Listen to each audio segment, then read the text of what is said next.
Well, she says she was raped in Dubai. When Marte Deborah Dalelv reported it to police, they arrested the man she says attacked her. But they also arrested her and charged her with having sex outside of marriage. Now the Norwegian woman is facing jail time. Let's bring in our Natasha Fatah with more on this story. Natasha, walk us through what happened.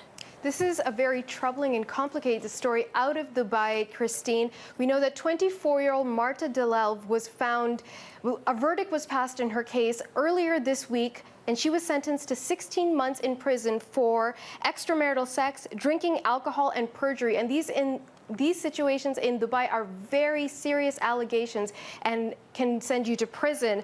This is after she went to police for reporting her own rape. And what happened was she's been working in Dubai for at least 2 years as an interior designer. On the night of March 6th, she said she went out with her friends. That night, back at a hotel, she was allegedly raped by a male colleague. She went to the police at that time and told them what had happened. She said after she was questioned, they took away her money, her passport, and they laid the charges against her. She's been waiting all these months to find out what would happen. Now we know she's going to go to prison for 16 months, and the guy who allegedly raped her got a 13-month sentence. Now what's happened is the Norwegian authorities have gotten her a conditional release, which is why she's able to be at this center run by the Norwegians and is not in a Dubai prison. And she's planning on appealing this verdict, Christine, but that won't happen until September. It's quite a story. Natasha, thanks for this. You're welcome.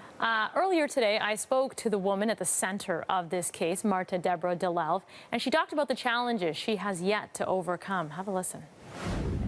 We're going to meet with the public prosecutors tomorrow, and we don't know what's going to happen. So, of course, I'm a bit excited. I don't know if it's going to be for the better or the worse, but I'm crossing my fingers, and I'm just hoping for the best. Yeah, I can feel your anxiety, and I can't imagine you wouldn't be anxious about that. Your reaction as a Norwegian citizen was to report the rape immediately to police. But I understand that hotel staff asked you if you were sure that you wanted to involve the police. Knowing what you know now, does that moment weigh on you?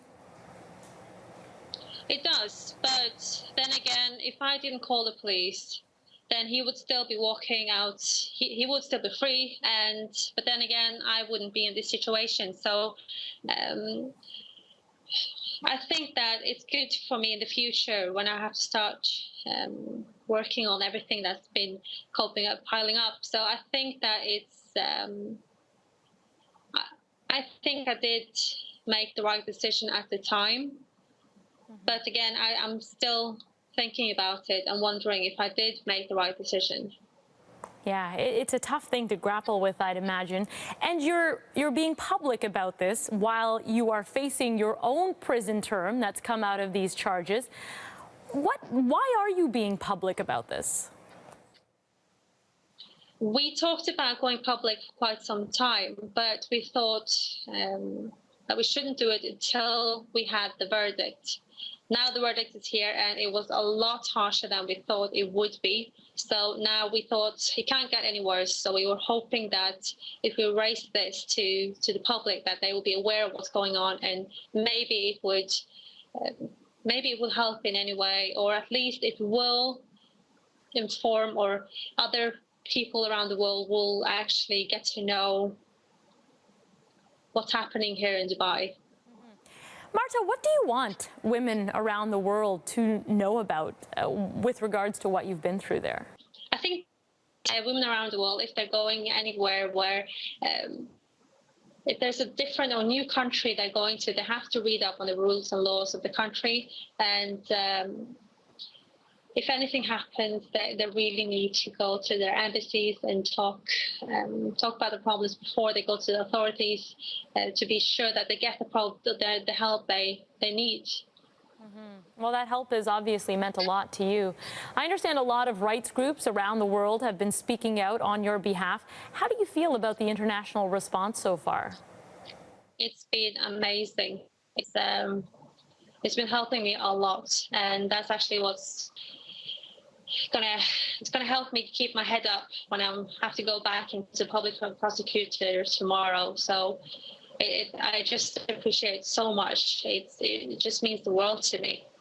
Marta, what out of this entire experience has been the most difficult? I think the most difficult part was during all the hearings in court. That was very, very hard. Well, that was Marte Dalelv speaking to us from Dubai. I want to bring back our Natasha Fatah. She's in our newsroom. Natasha, we just heard from Marte Dalelv talk about the response she's been getting from people all over the world. What can you tell us about the show of support?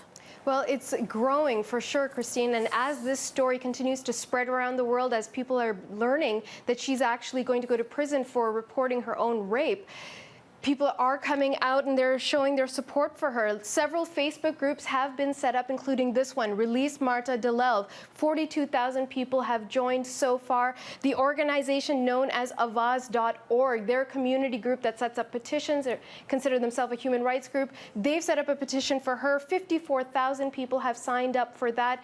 The Minister of Foreign Affairs in Norway has spoken out, saying that this flies in the face of international justice, that this is highly problematic when it comes to from a human rights perspective. We know, and you mentioned it in your interview, that several human rights groups have come forward saying that the UAE needs to take a much better approach to dealing with these issues of sexual assault towards women.